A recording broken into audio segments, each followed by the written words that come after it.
Okay, good morning, everyone. Let's see who's here. Duong's here. Good morning, Duong. Good morning, Chan. Nice to see you. Good morning, Mashid. Good morning. Good morning. Good evening, Tika. Hello. Hello, Karen. Good morning. Hello, Ivan. Hello, Erica, and hello, Baha. So where are we? We're Wednesday today. Hey. All right. Halfway through the week. Our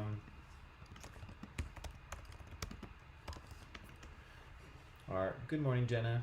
Our midterms over yet? I think last week a bunch of people were in the middle of midterms, either studying or writing them. Are they all done, or are you still in the middle of them?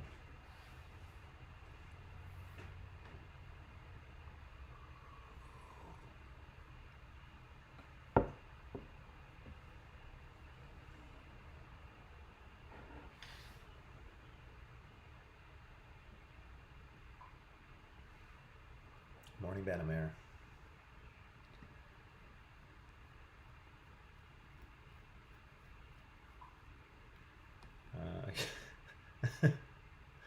Karen says, I guess we got great cards. Okay. I was thinking more of the exams, but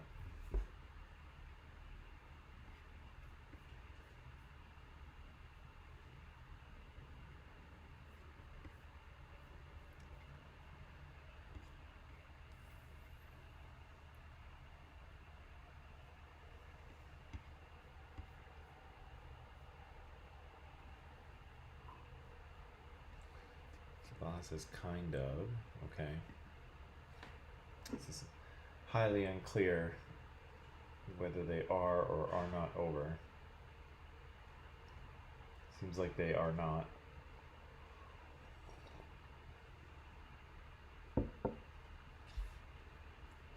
Okay. So,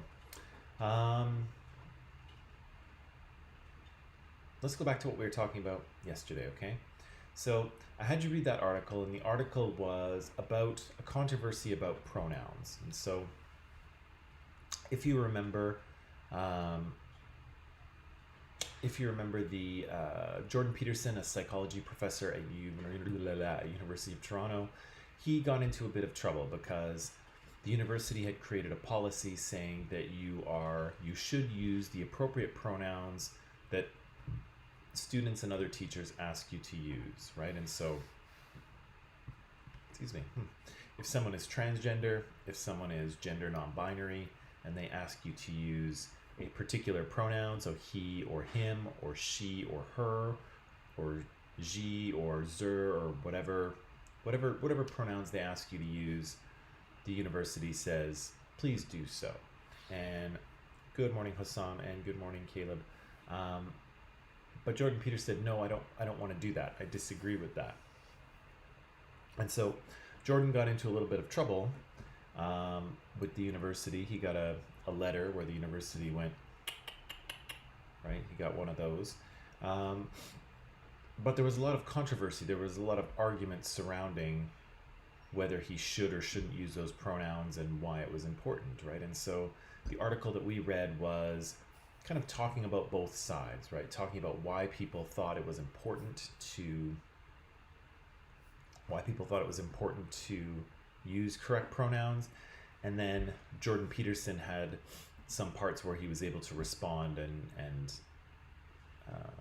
explain his views, right?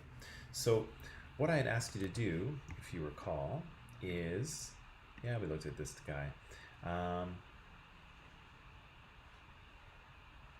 is to determine what the two arguments were, right? The argument against Jordan Peterson, or for using pronouns, and then the argument for, and then Jordan Peterson's argument, okay? So I'm just gonna, okay. So here, I think this is what we talked about yesterday, and hopefully we've, hopefully we got all this yesterday. I think we did. So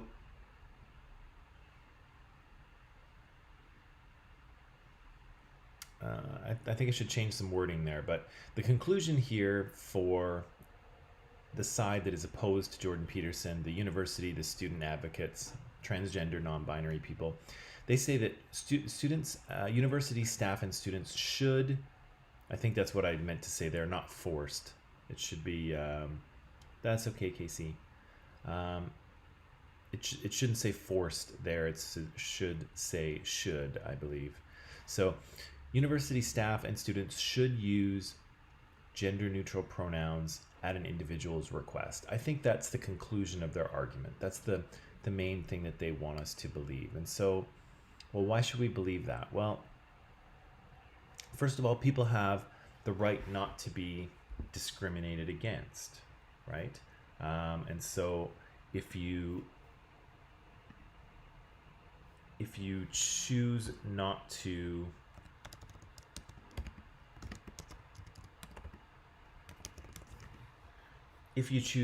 use the appropriate pronouns for people who are gender non-binary or who have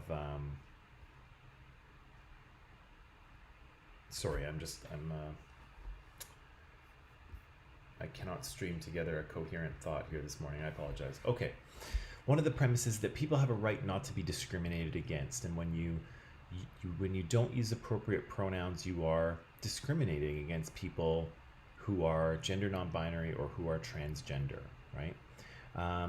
We said yesterday that when you are allowed to discriminate against people, it emboldens others to discriminate as well, right? So when Jordan Peterson started talking about the fact that he didn't want to use these different pronouns, other people started to stand up and say much more hurtful things about transgender and gender non-binary people. And some people actually got death threats, right? Now here, this we didn't talk about here yesterday, and we'll talk about this quickly today. So being compelled to use this language does not violate academic freedom. So as a university professor, you may know this and you may not, university professors aspire to get tenure at their university. And so if you get your PhD in something, usually you'll work at a university for a number of years, and then after a number of years, maybe about 7, they will choose whether they want to tenure you. And when a university professor gets tenured, it means that they basically have a job for life.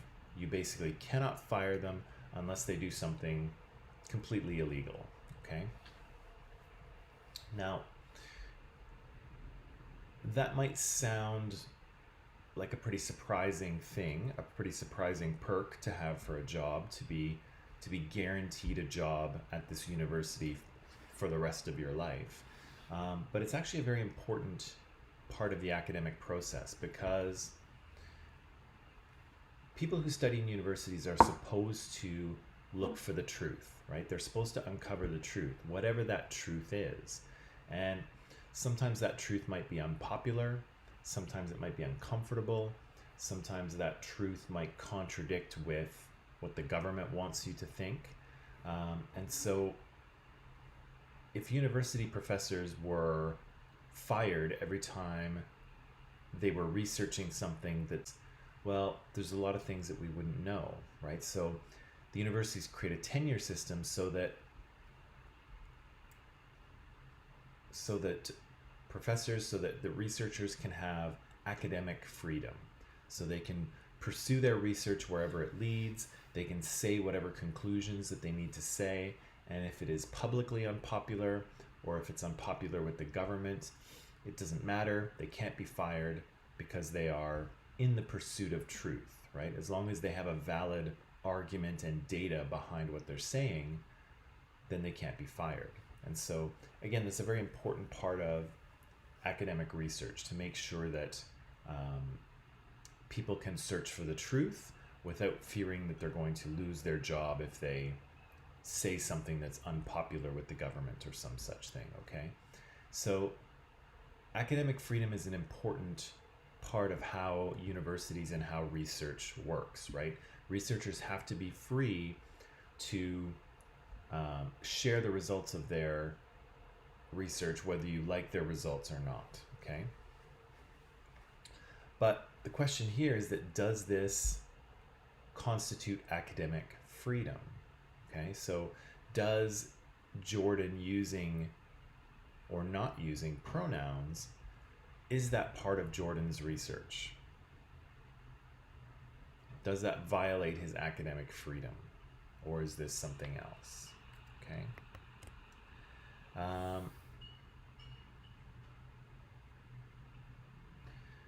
Now, another thing that's going to come up in a minute is the idea of free speech. Okay.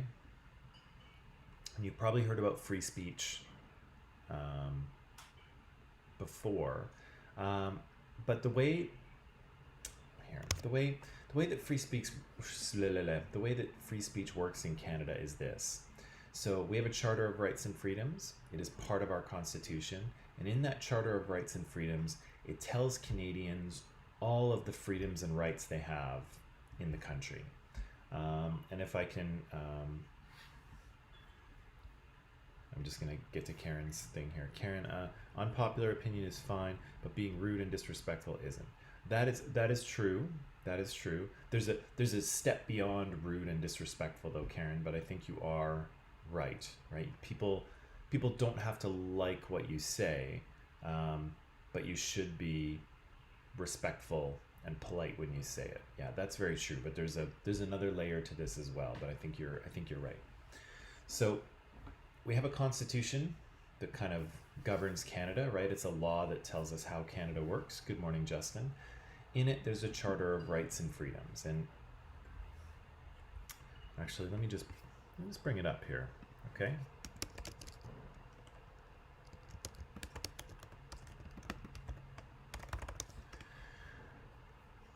Just going to bring up now. Let's see if I can get a really big version.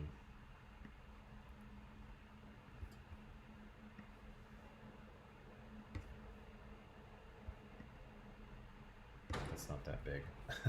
Okay. Let's see.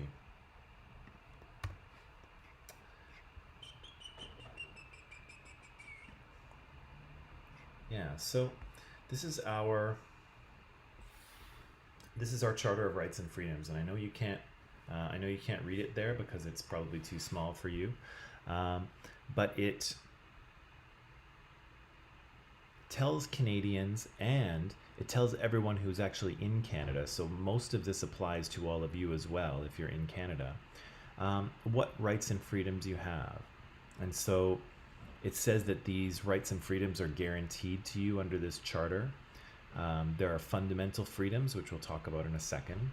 There's democratic rights, so rights to vote and rights to run for office. There's mobility rights, rights to move around within Canada and to leave Canada and come back in. There's various legal rights you have, like rights to a fair trial and things like that. There's equality rights. There's rights about official languages in Canada and minority language rights. All of these are parts of the Charter, okay? And so, again,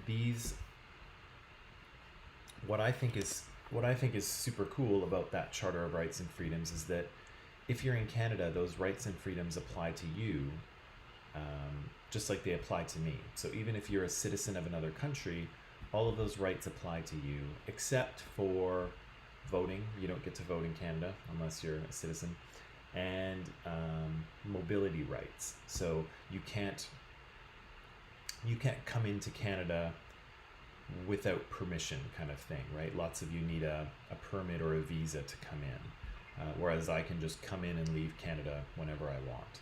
So those are basically the two rights and freedoms that are just mine and not yours. But if you're in Canada, all of those other rights and freedoms and protections, they all apply to you. And so one of them is under fundamental freedoms, and it is freedom of speech. And so you are free to express your thoughts, your opinions, your values, your beliefs, but you can't do it in a way that harms other people. Okay? So I can say whatever I want as long as I am not engaging in what they call hate speech. So as long as I am not saying things to purposely generate hate or anger against certain groups of people, right? That's hate speech, and I'm not allowed to do that. And most of the rights and freedoms are like that, is that I'm allowed to practice my rights, I'm allowed to do what I want, as long as I don't start negatively affecting other people, right? And so freedom of speech is very much like that. You can say what you want, but with certain limits. You are not allowed to engage in hate speech. You are not allowed to say things that sort of stir up and manufacture anger and hate about certain groups of people. That's not allowed, okay? So the question here then is that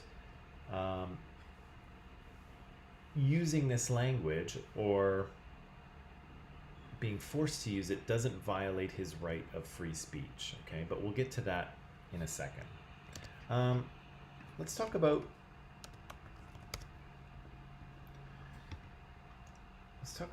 Jordan Peterson's argument, okay?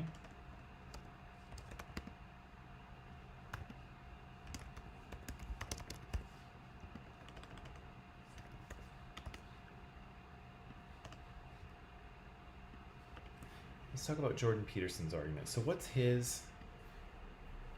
is his argument? What's his conclusion? What does he want us to believe? So keep in mind that the people on the other side, so the university and student advocates, they're saying that university staff and students should use gender neutral pronouns. That's what they're arguing. So what's Jordan Peterson arguing? What's his conclusion?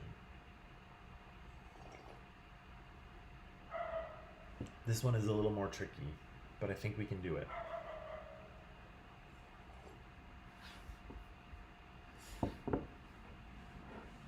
This one's a little more tricky.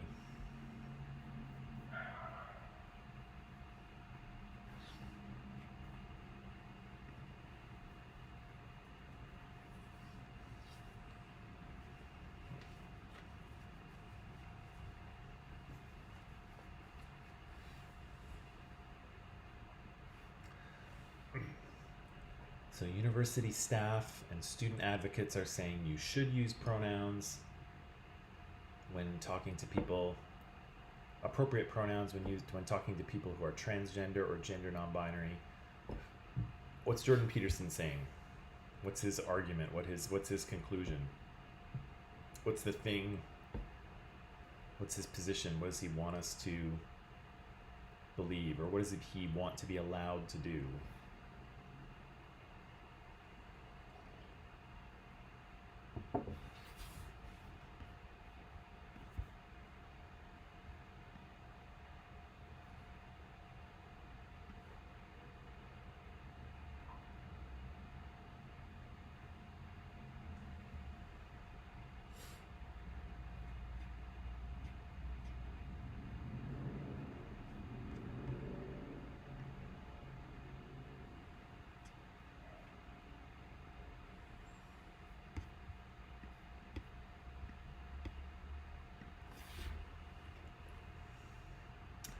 Okay, so Karen says here he shouldn't be forced to use pronouns that he doesn't want to use.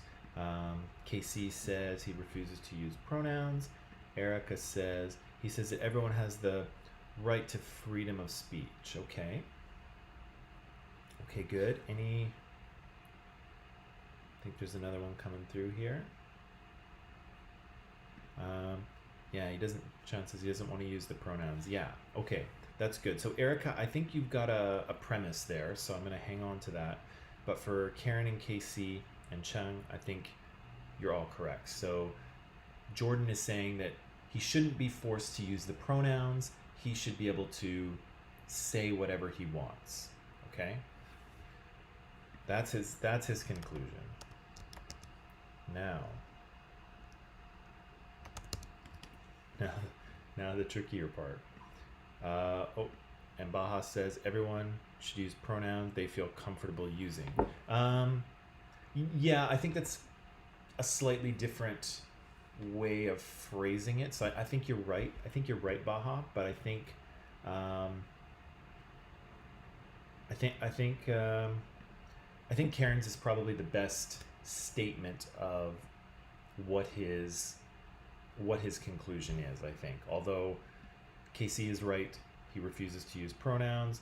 Chung is right, he doesn't want to use pronouns, and you are right that he kind of feels everybody should do what they feel comfortable doing. So I think you are all correct. I think this is probably the best way to say it, but you've all got it for sure. So premises, what kind of things does he say to support this? And so if Jordan Peterson says, I shouldn't have to use pronouns that I don't want to use, we should say to Jordan, okay, well, why not? Why would it be okay for you not to do that?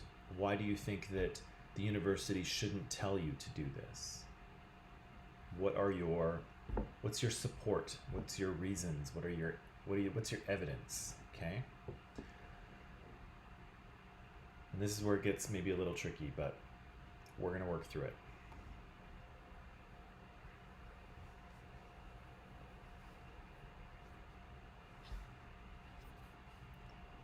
We're going to work through it. So why does Jordan Peterson feel that he shouldn't be made to use these gender neutral pronouns?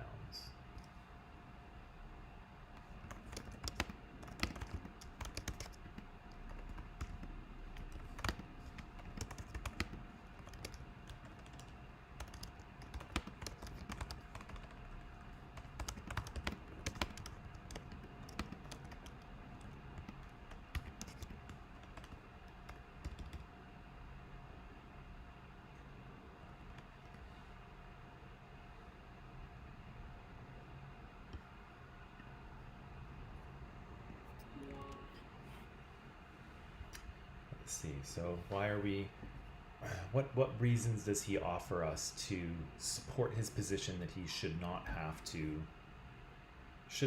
use these pronouns? Okay, so Karen says he says it's his right to say what he wants to say and not be oppressed. Does not correspond to his beliefs. Okay, so we have a little something about belief here, right? He believes you can expand on the belief, Karen, if you want, because I'm not sure kind of which direction you want to go with that. But yeah, he doesn't agree with it. It doesn't correspond with his beliefs, and he feels he has the right to say what he wants to say and not be oppressed, right? And so in that little section there, Karen, in the first part, there could be two things going on, right? He could be talking about his academic freedom, right? So as a professor, he has the right to say what his research says without fear of repercussions, right? But then there's also a freedom of speech in Canada where you are allowed to speak out, right? You are allowed to give your opinion without... Yeah, you are free to give your opinion as long as you are not engaging in hate speech, right? And so hate speech would be sort of overtly racist or sexist or things like that, right? But if I say that I think, Justin Trudeau is an incompetent leader, that's not hate speech, that's just my opinion. And it's actually not my opinion, really. But I could say that, and I'm allowed to, right? That's part of the free speech thing, okay? But I think you're right here, Karen. It doesn't seem to align with his beliefs. I don't know what those beliefs are, and maybe he says it, maybe he doesn't. I'm not sure. But he also feels he has the right to say what he wants to say. He feels that nobody should be telling him what to say. That's true. Bannerman says he believes it might purposely offend someone. Have another look at that one. I'm not sure if that's true, and if it is, I don't recall who he is worried about offending. So that one I'm not sure about. And Banamar, you said, I think it's probably because you're not 100% sure if you offend someone by using a specific pronoun. It's definitely true, right? Okay. So that's true, Banamar. You could, it is possible that you could choose the wrong one, right? If it wasn't clear what gender someone is, it's very possible that you could offend someone by using the wrong one, right? And I have met a few people in my life where I have not been entirely sure of their gender, and so I usually try not to use any pronouns at all. I try to use just their name if I don't know them and I'm not sure.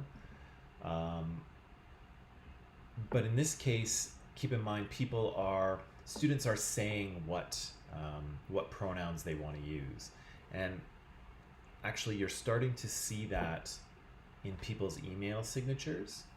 And so, if you get an email from someone and then they have their sort of signature, their contact information at the bottom, sometimes you'll see people list their pronouns as well. And so it'll say pronouns, he, his. And so you'll know that this person wants to be referred to as a he or as with his, right? So yes, you're very right, Banamar, is that if you aren't sure or if someone doesn't tell you, then it's possible that you could make the wrong choice. But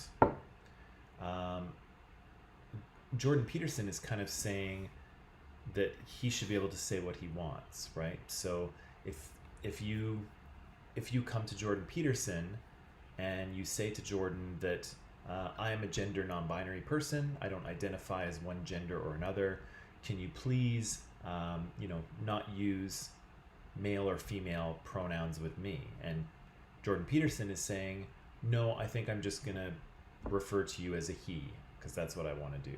That's kind of what he's saying, okay? So Baha says, because if he uses a pronoun and the person he is talking to does not accept the pronoun, that is kind of discrimination and to reduce offensiveness. Let me just read that one more time. Because if you use a pronoun and the person he is talking to is not... no, not quite. Yeah, so what Jordan is saying here is that this isn't about confusion. This is about when he actually knows he shouldn't have to do it, okay?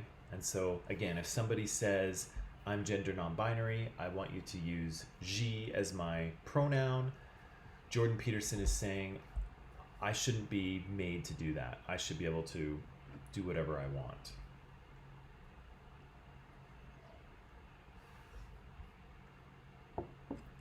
But there's more.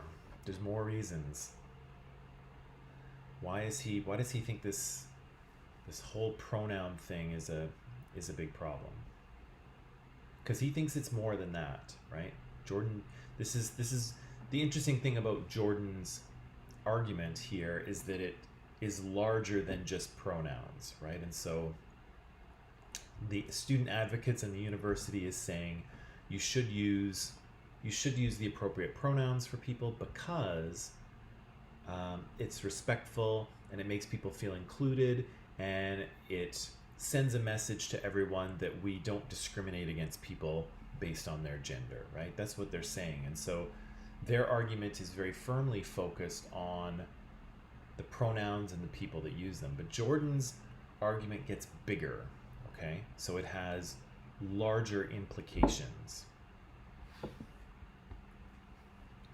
Larger implications. There are bigger things happening in Jordan's argument. But what are they?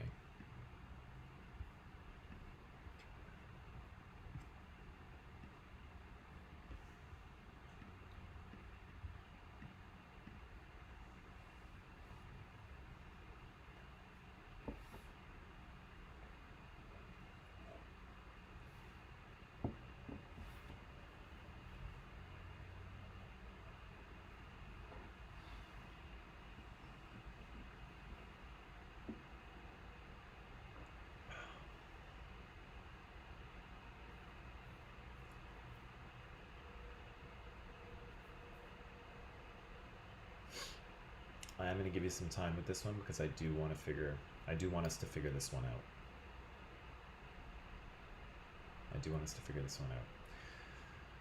So Jordan Peterson has a bigger argument, right? He says I shouldn't be forced to use these pronouns that people want me to use, and we should ask Jordan, well, why is that? Why should you not be compelled to do this, right? Why should you not have to do this? And so Jordan hopefully is going to give us some reasons or some evidence or some explanations of why he shouldn't have to use these different pronouns. Yeah.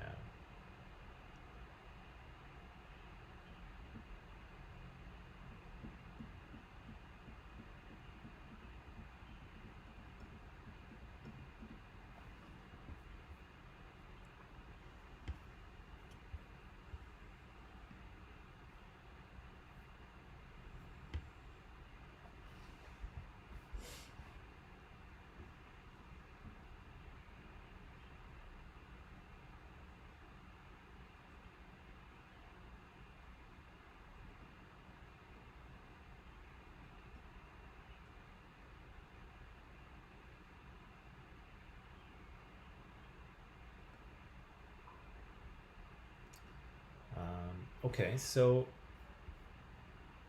I guess this might follow up to your earlier comment, right, Karen? So it does not correspond to his beliefs and doesn't believe in the gender neutral pronouns, right? And we might even be able to extend that and say that he doesn't actually believe in other genders, right? Maybe he just believes that there are men and there are women and that's it, right? And so maybe if that's his belief, then maybe he doesn't want to use those pronouns for that reason, right? And we said that language is important, right? Because language kind of builds our reality. And so if we use appropriate pronouns, we are accepting these other genders. But if we refuse to, we're not, right? We're not accepting those other genders.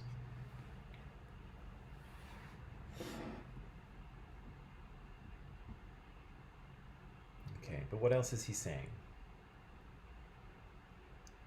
He makes some very interesting statements. He makes some very interesting statements in defense of his position.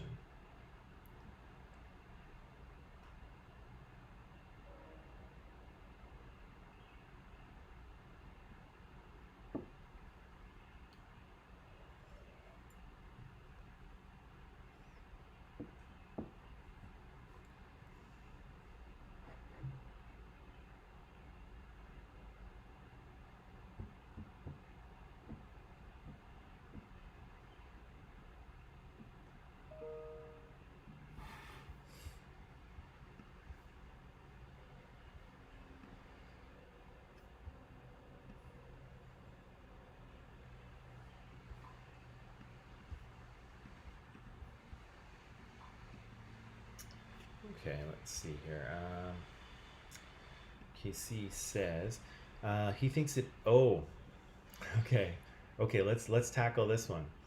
Yeah. So he says it's dangerous language. So this is interesting, right? The use of these alternate pronouns. Jordan is saying that this is dangerous language. He doesn't trust the people who developed it. Okay.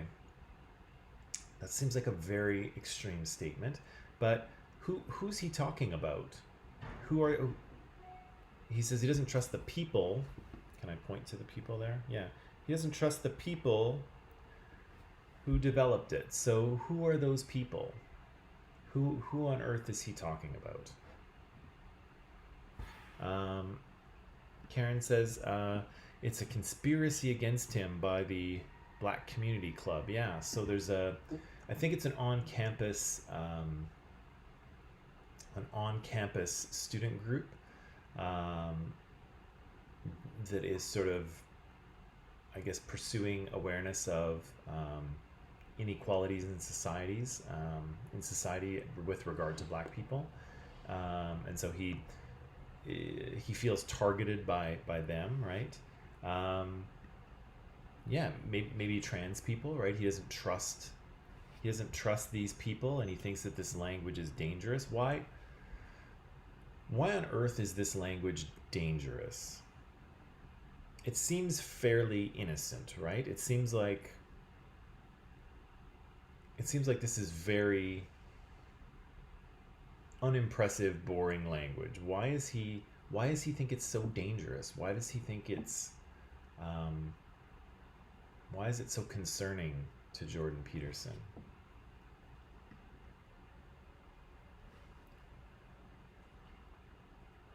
Because that's a very extreme statement, right? This dangerous language, and you don't trust these people. That's kind of a very fearful thing to say, right? But what is he talking about? Why is this language dangerous? What happens if we use it? What happens if I refer to a person who is gender non-binary? What happens if I refer to them as the pronoun that they ask me to refer to them as? Is that dangerous? Well, how is that dangerous? How is that dangerous? Because I've done it in real life. The world did not end. But Jordan thinks it's dangerous. Why is it dangerous?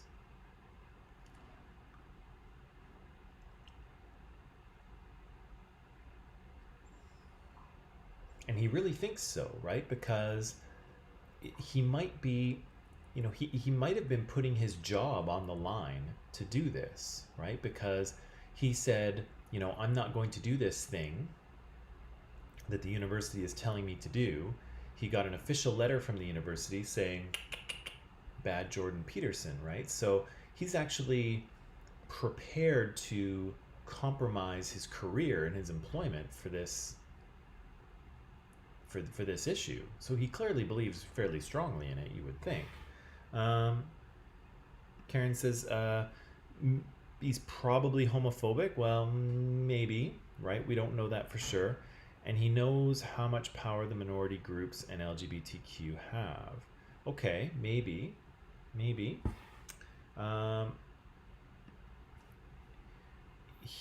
Casey, he believes they are just disguising. What are they disguising? What are they disguising here?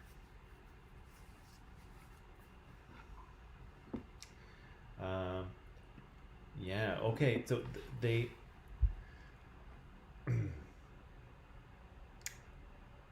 yeah, the concept of Jordan Peterson being a martyr also comes up. If you don't know what a martyr is something. It's a concept that kind of comes from early Christians, and so early Christians, early kind of members of the Christian church who died for their faith, and so they were required to pray to other gods or pray to the emperor, and these early Christians said, no, we're not doing that, we're not allowed, and then they were killed as punishment. Those people became martyrs. Okay, so a martyr is someone who dies for their faith, for their belief. It's a religious kind of term, but it can be used in other ways as well. And so here, Jordan is either describing himself or he's being described as someone who will, die for his beliefs. And in this case, it's not die; it's suffer consequences, right? Okay, they might be disguising their true identity. Okay, maybe. Okay, this is clearly a tricky one. Okay, so what I'm going to do is say, let's take a little break because we've been taxing our brain trying to figure this one out. Take a break, come back, we'll try to put together Jordan's argument, and then we'll talk about what we should do about this situation. Okay, so take a little break, come back, and we'll sort it out. Okay.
Okay, people, and we're back.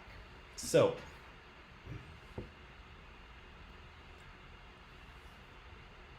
I'm sensing, I'm sensing that this is a tough argument to get our head around, right? The argument about uh, the argument by the university and by the student advocates and transgender people, that seemed to be fairly easy to understand, but Jordan Peterson's is a little more difficult, and I see us struggling. And so let me take you through it a little bit, and we'll see if we can figure out why, okay?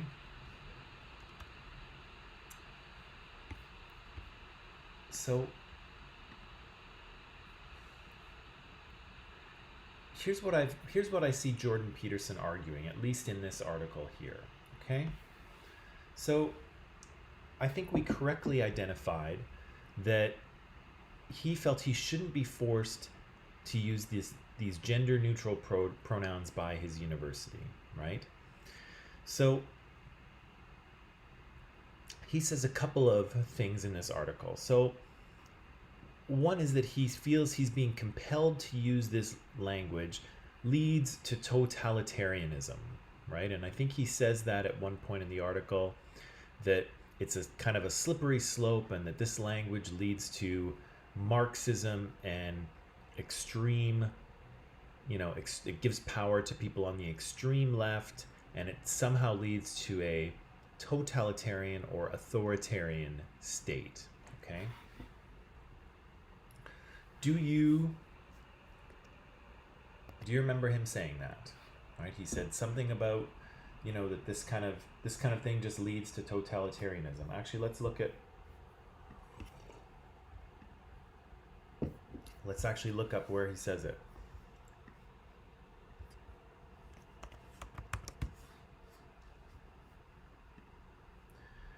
He says it kind of in the middle of, I don't have page numbers here. Okay.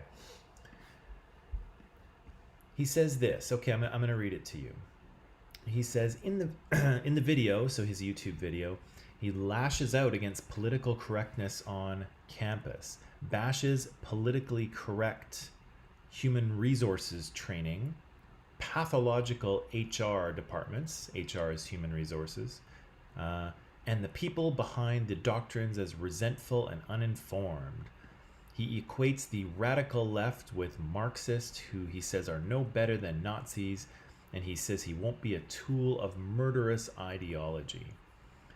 In an interview, he believes that political correctness could lead to totalitarianism, which he began studying. Okay. So that's a big jump, right? So think about the leap that we're making here, okay? We're talking about pronouns. We're talking about people who are transgender and non-binary. And we're talking about using correct pronouns to make them feel included and safe and respected. But he's saying that using those pronouns is the first step towards a totalitarian, authoritarian, Marxist, Nazi state government. Now,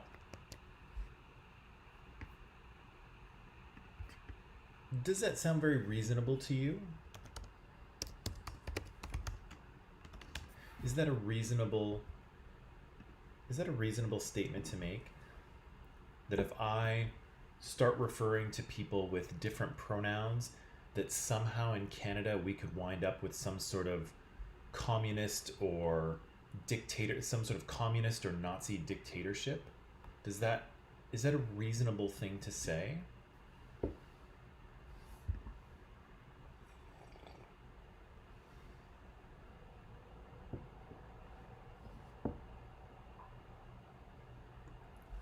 So Casey says, no, I don't get the connection. What else? Is that reasonable?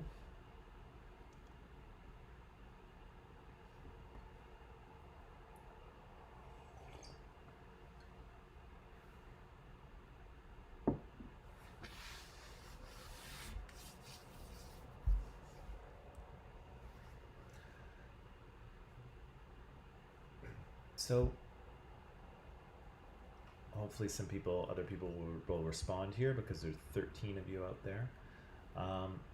Yeah, that's a big leap, right? That's a big jump from using certain types of words to refer to people and, you know, full on communist dictatorship in Canada, right? Clearly, he has some sort of sequence of events or things that connect these 2 points, but for most of us, that doesn't make sense, right? It's just too big of a stretch. It's too big of a leap. It doesn't make any sense to most people, right? And so, yeah, is this a reasonable thing to say? I'm not so sure, right? I think it seems like a really big jump, and there is no clear connection between one thing and the other thing, okay? I'm not saying that there's no connection, but I'm saying that it's not very clear from his argument. He says, as his second premise here, at least I think, he says, ideological language such as this empowers power-mad people. And so I think we had this discussion before. Who was he talking about, right? This was what KC said. He thinks that it's dangerous language. It doesn't trust the people who developed it. And so it's not clear who he's talking about here. He's either talking about these power-mad people on the left, on the political left, or he's talking about the HR department at his university. So it's hard to imagine his HR department as being power mad, right? And it's also very difficult to imagine trans people and gender non-binary people as power mad as well, because keep in mind, they don't really have any social or institutional or political power, right? These people are, in terms of numbers, they're a very small group, right? They are a small minority of people. And so the reason why it's important to try to take care of them is because they actually don't have very much power in society. They need extra protection because they don't have enough power, right? And so, but Jordan here is claiming that, in fact, they are power mad. Or he's saying that his human resources department at the university is power mad, which doesn't really make any sense. If you're unfamiliar, human resources are kind of the people who, they help with hiring and firing people. They look over resumes and things like that. That's kind of what they're in charge of. And so it doesn't make any sense that these people are power mad. One of the things that Jordan says is that he feels that using this language violates his academic freedom. But the question is, does this have anything to do with his research as a abnormal psychologist? And as it turns out, it really doesn't. Pronouns and pronoun use and gender identity are not really things that he is researching. And so I don't think this is covered by academic freedom. This is not about his research. This is about his behavior as a teacher and a member of the university's community. So I don't think his academic freedom is being violated, and I don't think academic freedom protects him from this, okay? Because again, it doesn't have to do with his research, it has to do with his teaching and interaction with the university community, right? And again, we've kind of talked about this as well here. Being compelled to use this language violates his free speech. Well, you can't use your free speech to discriminate or to create hatred about others. And this one's a little tricky. What he's doing is not hate speech, right? He's not engaging in hate speech, but he is creating a situation where some people feel more confident sharing their hate speech. And so this one's a little tricky here. But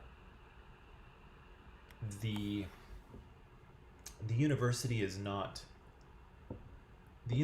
restricting his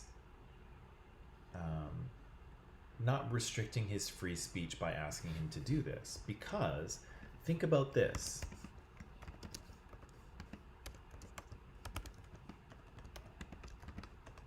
Think about this, okay? What's your answer to this question? Can I say whatever I want to you guys? Do you think Columbia College would be okay with me saying anything at all that I might want to say to you with no restrictions? Or do you think there are things that I can't say and that the college would tell me don't say that to your students? What do you think? Can I say whatever I want to you?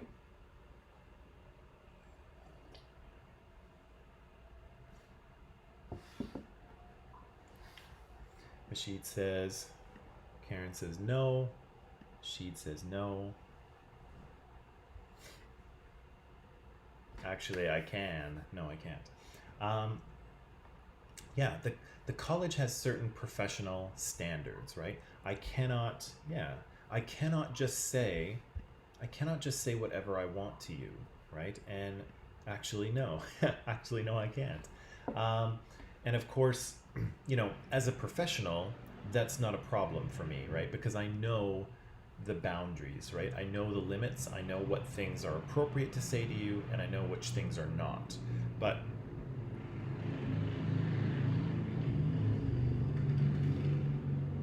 and I know what things are not. But that doesn't mean that the college can't put some policies in place, right? They can say, look, teachers, this is how you need to interact with your students. You need to speak to them respectfully.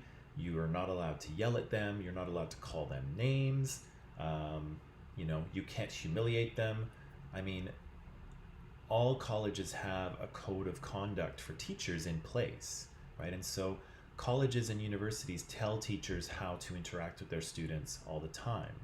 And in most cases, at least I hope, most teachers don't have to look at that because they know what's appropriate to say and what's not, right? So even now, I cannot say just whatever I want to you because there are restrictions in place. The college tells me how I should interact with you and how I shouldn't interact with you. And so the university is doing the same thing with Jordan Peterson. They're saying, look, Jordan, this is how we want you to interact with your students, right? We want you to use the appropriate pronouns that they ask you to use. And that's not a violation of freedom of speech, right? That's simply ensuring a code of conduct, right? It ensures that students in a classroom feel respected and they feel safe and they feel included. And the university is allowed to do that, right? They are allowed to... Noisy. The university is allowed to tell their teachers how to interact with students, right? And so I would say that doesn't really violate his freedom of speech either. So we have two arguments here then.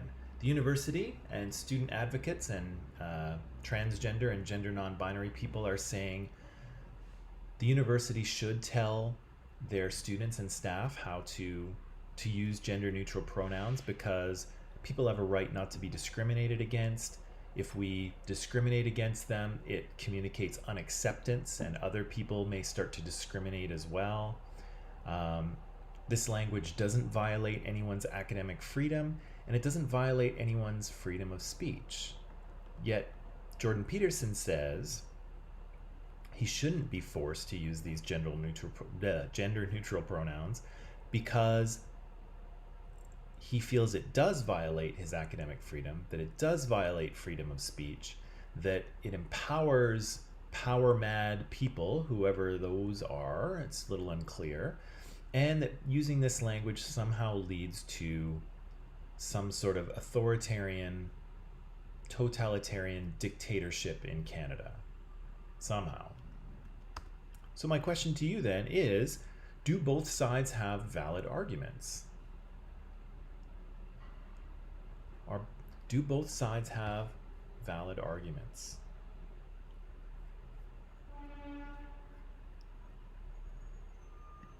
I'll give you a second.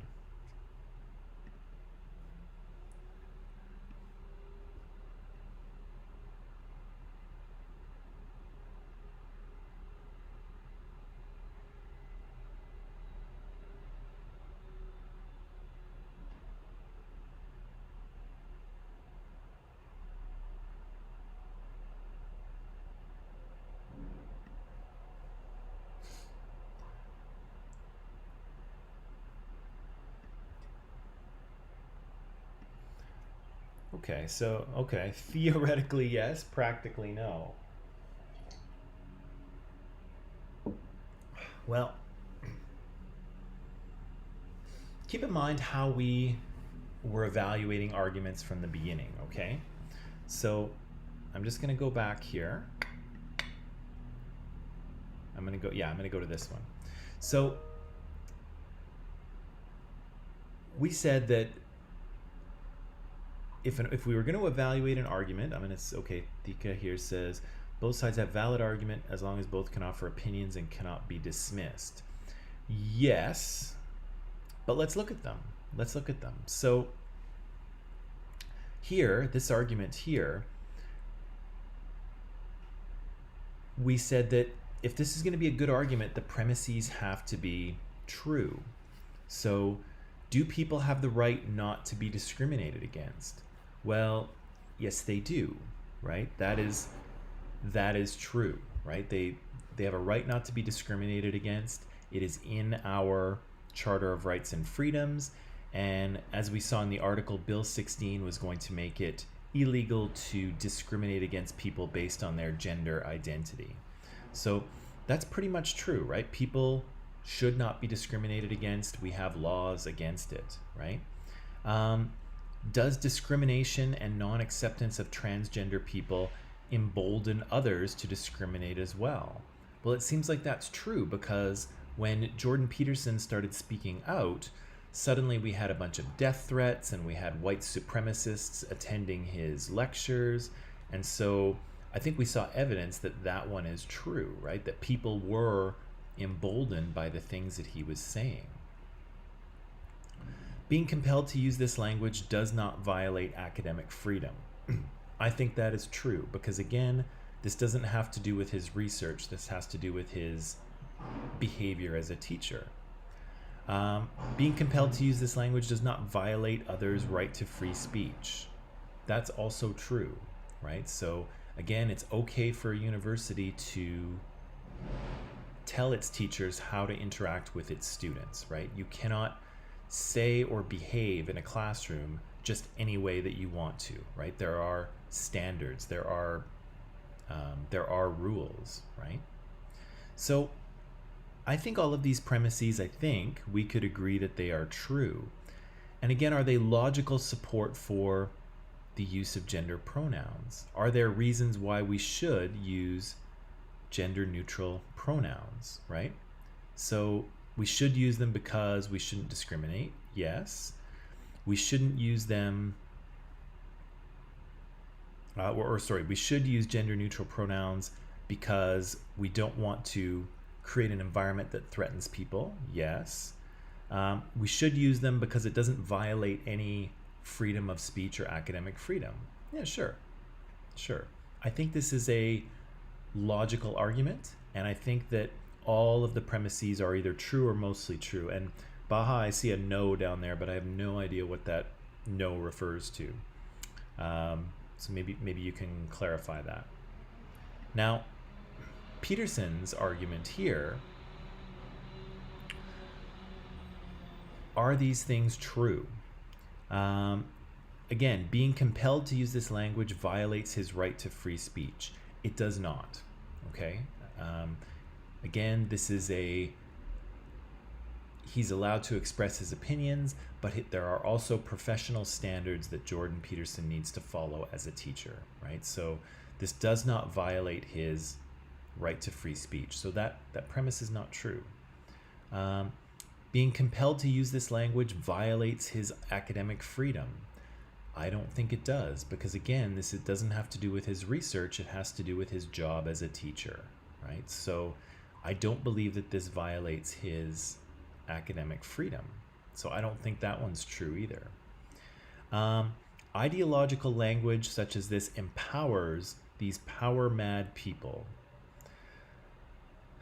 Well, this one's a little tricky. It depends who the power-mad people are that he's talking about.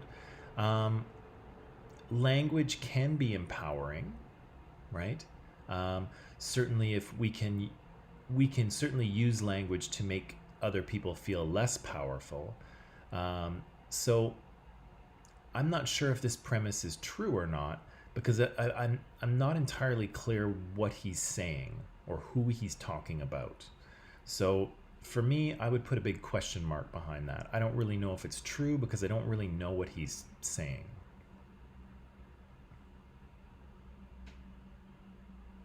And then the first premise here, being compelled to use this language leads to totalitarianism.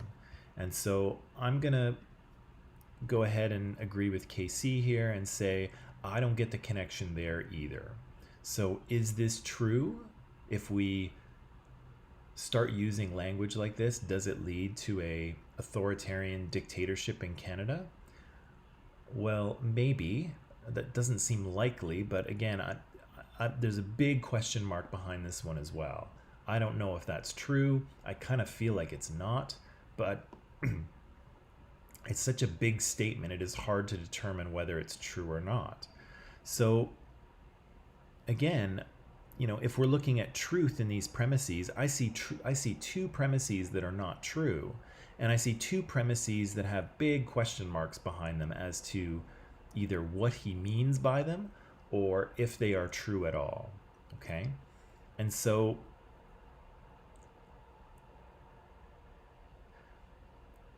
are these logical reasons why someone wouldn't want to use gender neutral pronouns? Well, if using these pronouns led to totalitarianism and people who were power mad gaining power, and if it violated academic freedom and freedom of speech, those would all be logical reasons why you wouldn't want to use these gender neutral pronouns, right? So the argument is somewhat logical, but his premises are not really, we can't really demonstrate them to be true, right? Those bottom two are not true. These top two are confusing and difficult to understand. And so I'll kind of ask you again here. So do both sides have valid arguments? And from my perspective, and you don't have to agree with me here, but from my perspective, the university has the valid argument here, right? They are saying that you're using these pronouns allows for inclusion and respect and safety for students. And they're saying that it doesn't violate anyone's freedom of speech or academic freedom. And universities are allowed to set standards for their teachers' behavior. All universities do that. Our university does that. Teachers can't just do whatever they want in the classroom, okay? So I think their argument is valid because the premises logically support the conclusion, and most of those premises are, actually all of those premises are pretty much true. Jordan Peterson, on the other hand, has an argument that is logical, as in the premises do support the conclusion, but again, his premises are false, right? Two of them are not true, and two of them are confusing and difficult to establish what he's talking about. So does he have a valid argument? And I would say no, he doesn't, right? You cannot make a good argument based on false premises, right?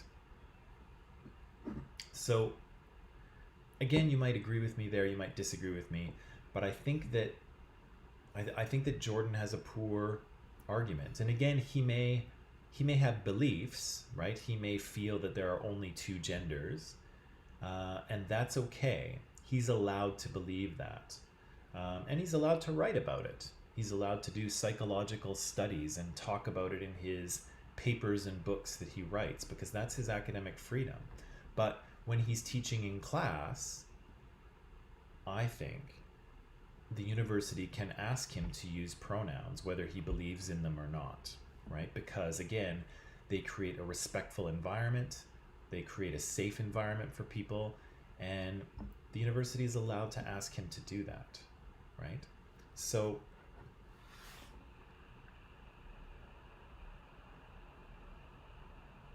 what do you think about that?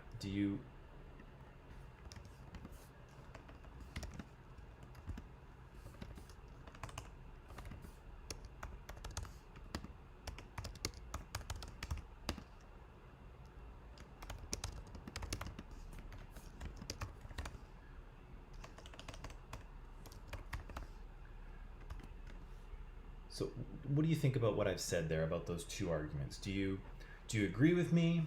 Do you disagree with me?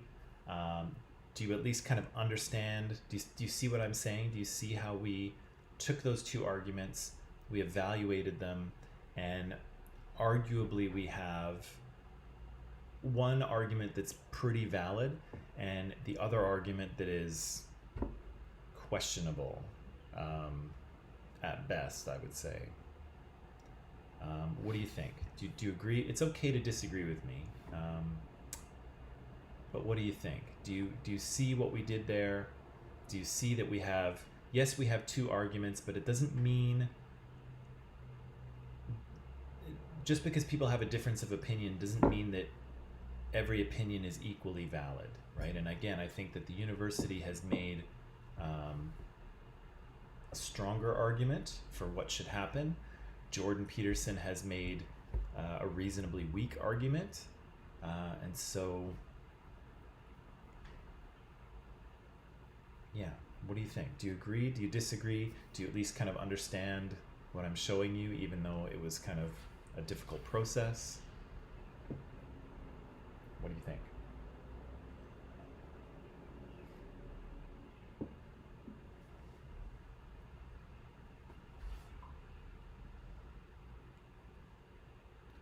Okay, so Karen says, I agree that his freedom of speech won't be taken away and that he should be respectful to students. Yeah, I think so too, right? And again, part of the rights and freedoms, as they're defined in Canada's charter, part of it is that you get to believe whatever you want, right? So, if you believe there's only two genders, if you don't believe in homosexuality, if you believe there's one God, or if you believe that there are many gods, or if you believe that there are no gods at all, you're allowed to believe whatever you want in this society. You're allowed to think whatever you want. And sometimes you can express those beliefs as well. However, you cannot do it in a way that injures other people or that denies them their rights. And you cannot engage in hate speech, right? So keep in mind, Jordan is allowed to think whatever he wants to think about gender, right? He's allowed to have whatever belief he wants. But in the classroom, he has a responsibility to the university and to the students in his care to make sure that they feel safe and respected and included. And so he has a duty in that case, I think, to behave in a way that make his students feel safe.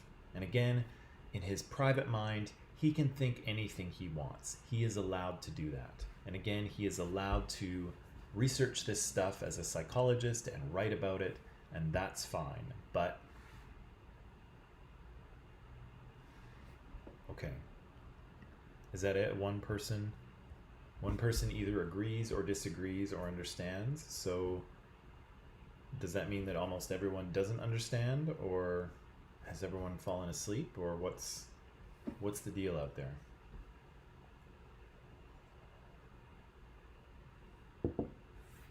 What's the deal out there?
Okay, So Casey understands. Good. All right, let's move on because nothing's happening here. Okay, here we go. So we're gonna leave him. Yeah, let's go to this. Oh, okay. So Erica's okay. Baha says, the thing is that the topic could be very tricky and giving an answer might not satisfy what we are thinking of, especially we're not face to face. That's true, right? So I agree with that. Baha. Something like this is better done. Something like this is better done in class for sure. It's difficult. It's difficult to do it in this context, and I totally agree with you there. Yeah, for now, I would be happy just to know that you kind of understand the process that we're going through here and trying to figure out what people are actually saying, right? And so, because what's being said on both sides is somewhat complicated, and so I totally and that's okay, right? It's okay to be there. All I kind of want you to see is, do you kind of understand what we're doing with this? And so, because part of the thing we want to do as good critical thinkers is we don't want to sort of hear both sides of the story and then just automatically go with our own beliefs, right? Because then we're not really doing any thinking. We're just kind of aligning ourselves with what we already think, right? And so there's no critical thinking going on there. There's just I know what I believe. This person says what I believe, so I'm going over there. But it doesn't cause us to think about or evaluate any of our beliefs or assumptions. And so, again, let's say you agree with Jordan Peterson. Okay, let's say one of you out there says, "Yeah, I don't think I want to use those pronouns." Okay, that's okay. You can believe that. But what I want you to see is that Jordan Peterson doesn't have a good argument for that. Okay, so if you believe that, or if you don't want to use gender neutral pronouns, okay, I get that that's a belief, and I get that you might have reasons behind that, but we shouldn't support Jordan Peterson's argument just because of that, okay? Because he doesn't have a good argument, okay? So just because the conclusion, you might agree with the conclusion, and in fact the conclusion might be right, it doesn't mean the argument is necessarily good, okay? So there's all sorts of ways to make a bad argument about a good conclusion, and there's all sorts of ways to make a good argument about a bad conclusion, okay? So just because you might agree with one side or agree with another doesn't say anything about the argument itself, okay? So it's totally okay to be in the middle. I know what you're saying. It's very difficult to do this. It's much better in class.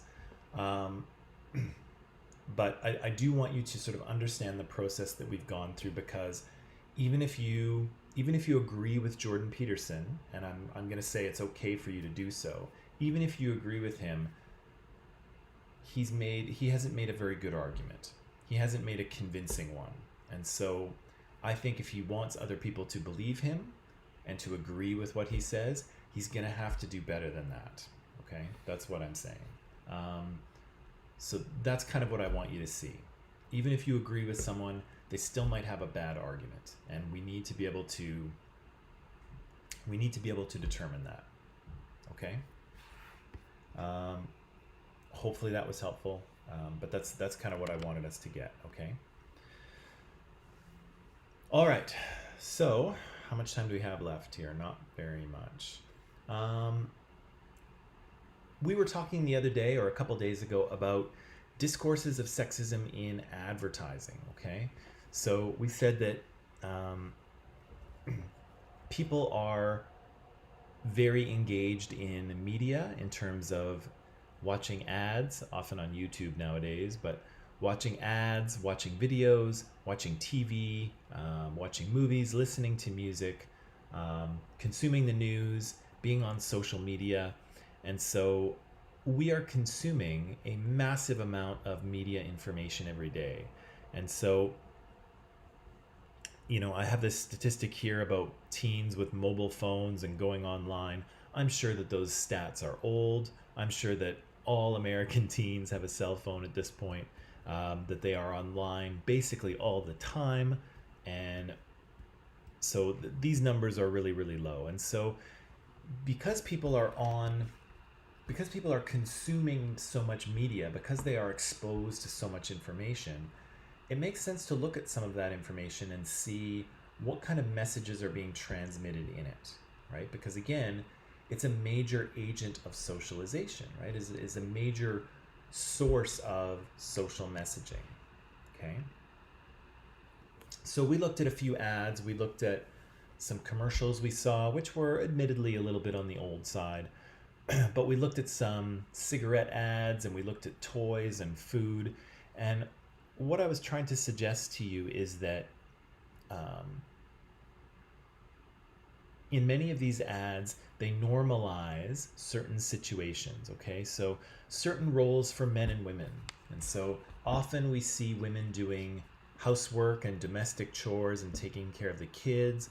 Often we see dad doing the outside stuff, right?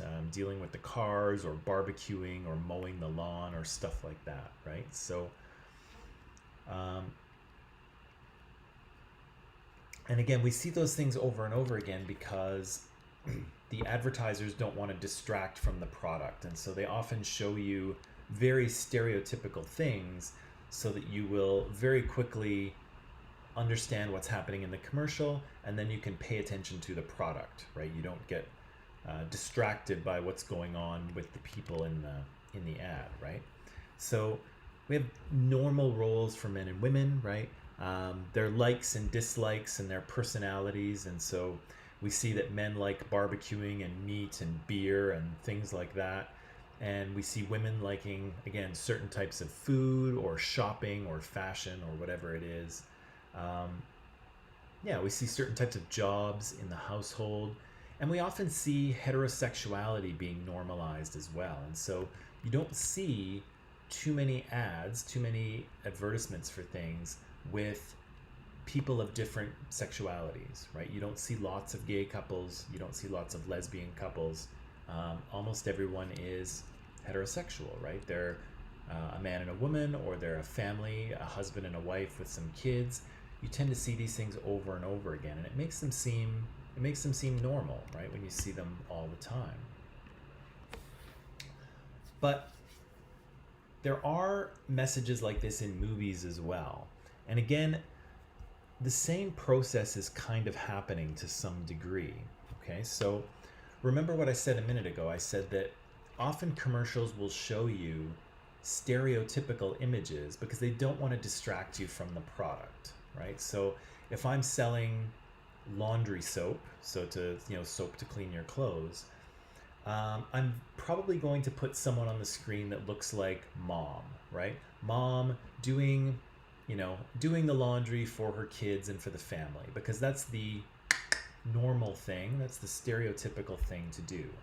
I don't want dad to do it because I don't want people getting distracted by the fact that dad is doing something that's not stereotypical. I want you to pay attention to the laundry soap. And so I'm going to show you something very stereotypical. You see mom doing the laundry. We've all seen that a million times, and so you just don't pay attention to it, right? Similar things happen in movies with very familiar characters, types of characters, and very familiar plots, okay? And so, again, these things are often stereotypical because they communicate information quickly and they allow the movie watcher not to get distracted with non-important things. And so lots of characters you see over and over and over and over again, okay?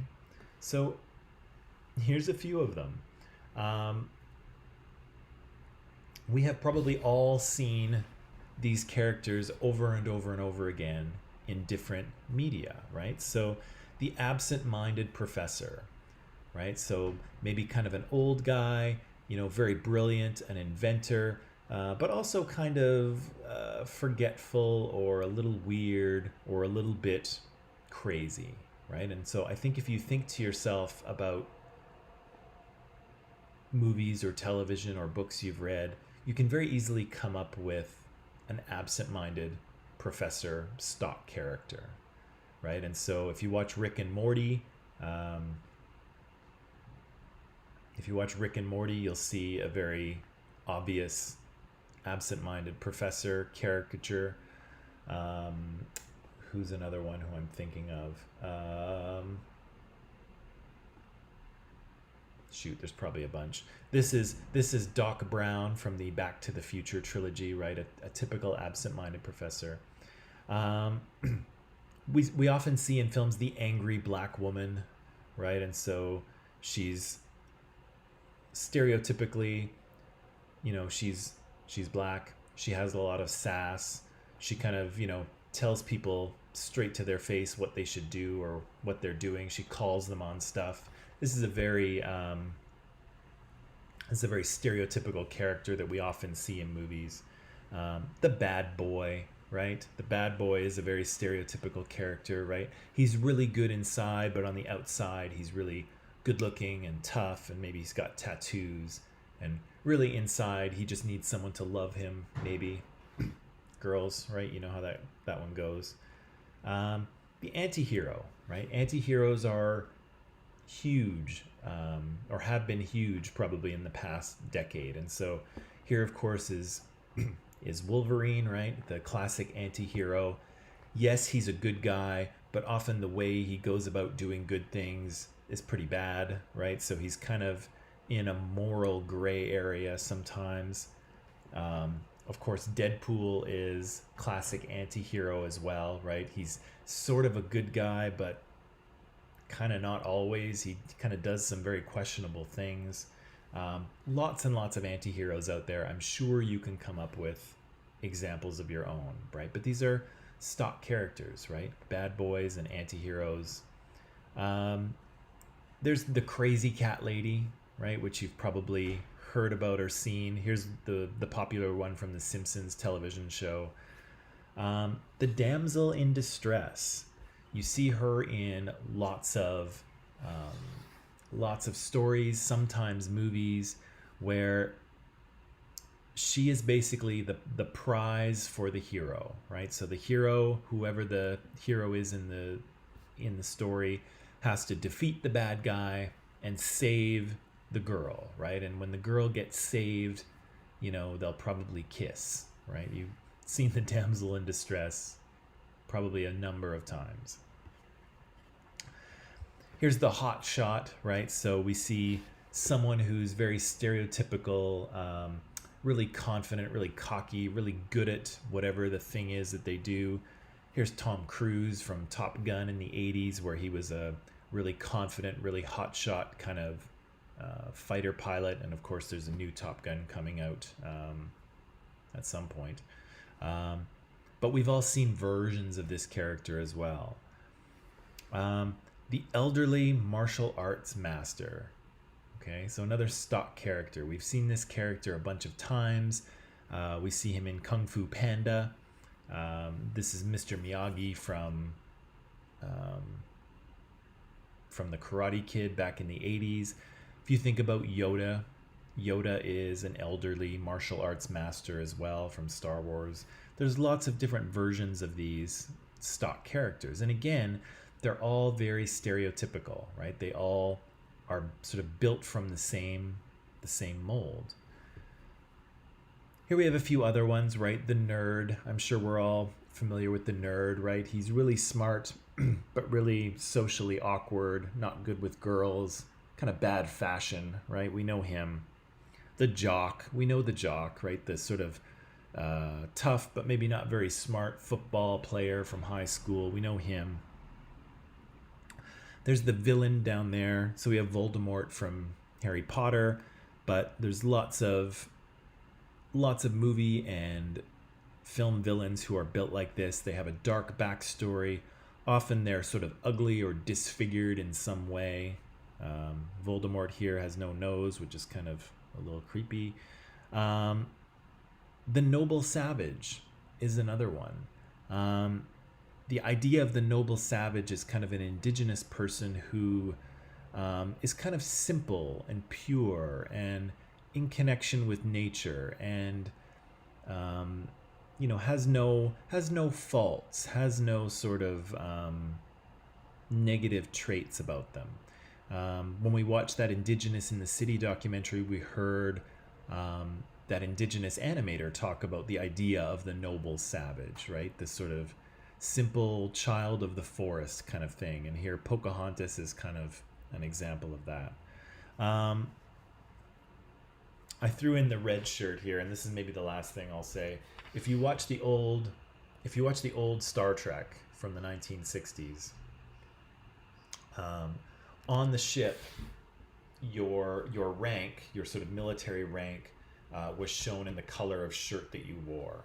And so the captain wore a gold shirt, so you can see Captain Kirk there wearing his gold shirt. His first officer, Mr. Spock, is wearing a blue shirt, and so if you were sort of a high officer on the ship, you wore a blue shirt, and then everyone else who was kind of just a normal person on the ship wore a red shirt. And so it became kind of a joke where when Captain Kirk and his officers would go down to a planet to explore things from their spaceship, they would bring one or two of these guys in red shirts. And of course, you'd never seen these guys on the ship before, and you pretty much knew they were going to die, right? Because you never saw them before. They were not important on the show because they were wearing the red shirt. And so when you saw them go down to the planet, you knew, okay, they're going to die. So that became kind of a funny joke about the red shirt thing too. Okay, there's more to talk about there, but obviously we are a little bit out of time. We're not a little bit out of time, we're totally out of time. So that is it for today. Thank you for participating in the live chat. Thank you for taking a shot at figuring out those two arguments. I know it wasn't easy, especially Jordan Peterson's. It was kind of a little confusing, but I'm hoping that was still a valuable exercise in trying to figure out what was being said. Okay, so come back tomorrow. Yeah, come back tomorrow and I'll see you tomorrow. Or I'll see some of you in about 10 minutes in comparative cultures. Okay, so yeah, that's it for today. See you later.